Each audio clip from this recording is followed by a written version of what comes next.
They feared her smile, because it came with annihilation.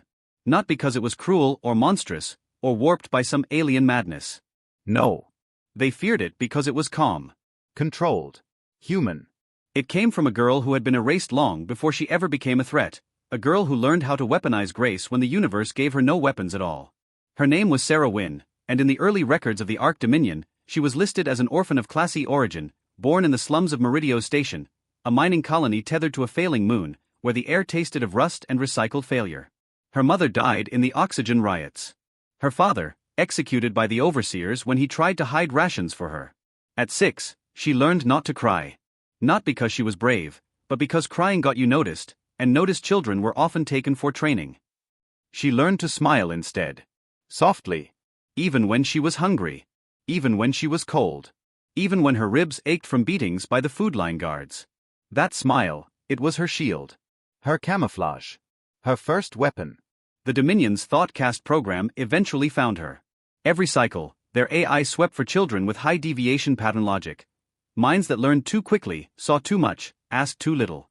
Sarah was pulled from the waste tunnels at 8. Labeled a candidate for integration. What followed was not school. It was programming. Psychological filtration, neural lattice weaving, memory reordering. Children were not taught, they were converted. Dominion doctrine was uploaded, rewired into their amygdalae, made inseparable from their fear centers. Most broke. Some complied. But Sarah smiled. Not because she accepted them, but because she had seen worse in the mines. They couldn't scare her. So she let them think she was loyal.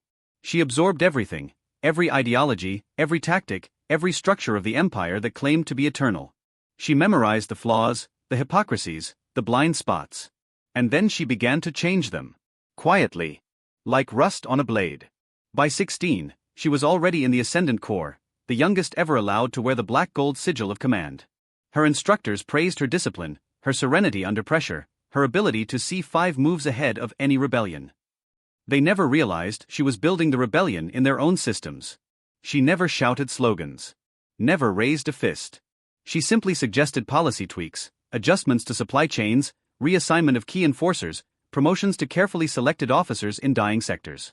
Like a whisper in a cathedral, she rewrote the future while everyone bowed their heads in praise of her loyalty. And always, she smiled. Her first major deployment was to Ceros V, a planet infamous for its insurgent clans. The Dominion had tried for 40 years to pacify it. Cities burned, then rebuilt. Children disappeared, then returned with bombs strapped to their chests. It was a graveyard of admirals. They sent Sarah in alone, not with guns, but with words. Within 6 months, Ceros V had pledged allegiance. No bloodshed. No executions. Just a quiet restructuring of their governance. What no one realized was that she hadn't defeated the rebellion, she became it. She walked into their chambers, looked the insurgents in the eyes, and smiled. And they understood. Not that she was kind. Not that she was just. But that she knew. What it meant to starve. What it meant to pretend. What it meant to play the monster, just to survive one more day.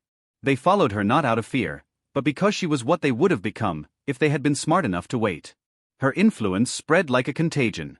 Planets that once hated the Dominion now raised its banners, but those banners had a new emblem, a crescent-shaped glyph no one could trace to any official doctrine.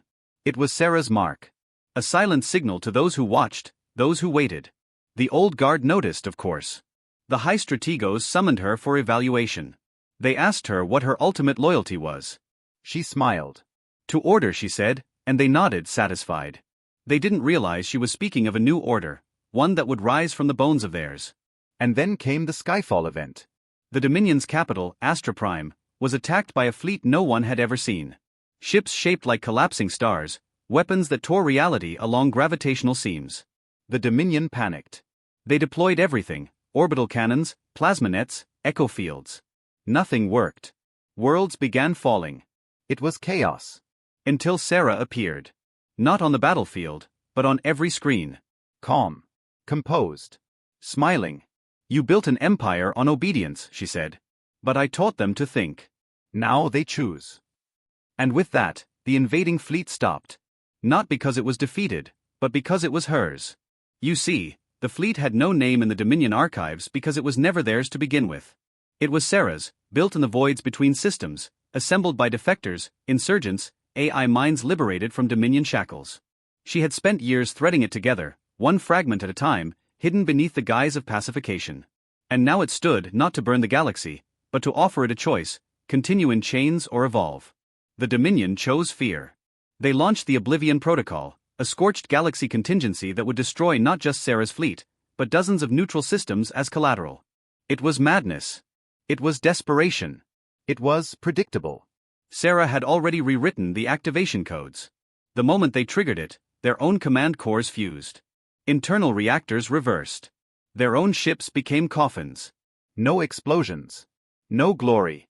Just silence. And then Sarah spoke again. You feared my smile. You should have feared why I smiled.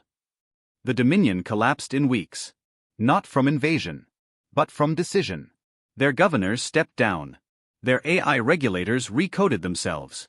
Soldiers laid down arms. It wasn't that Sarah forced them. She simply made them see the truth, that their loyalty had been to fear, not justice. And once that illusion shattered, there was nothing left to protect. She didn't take a throne. She didn't rename the systems in her honor. She walked away. Vanished into the fringe, leaving behind only the network, a decentralized structure of governance, logic-rooted empathy protocols, AI-steered councils with no central rulers. Her smile remained in echoes, every time a child on a colony world chose hope over hunger, every time a former enemy laid down arms and chose dialogue. She was not a goddess. She was not a tyrant. She was a mirror, showing the galaxy what it could be, if it dared to let go of fear. And yet, even as her name became legend, a whisper used to calm or warn, one fact remained: no one ever truly saw her again. But sometimes when a war is about to start and suddenly ends without a shot, when a dictatorship collapses overnight, or when a forbidden AI begins speaking in a tone too human to be artificial, people say she's watching. Waiting. That somewhere in the dark, that smile still lingers. Because she was born not to conquer. She was born to dismantle the idea that cruelty is power. And in the ashes of every fallen empire, there's always a whisper of the girl who smiled. And the annihilation that followed.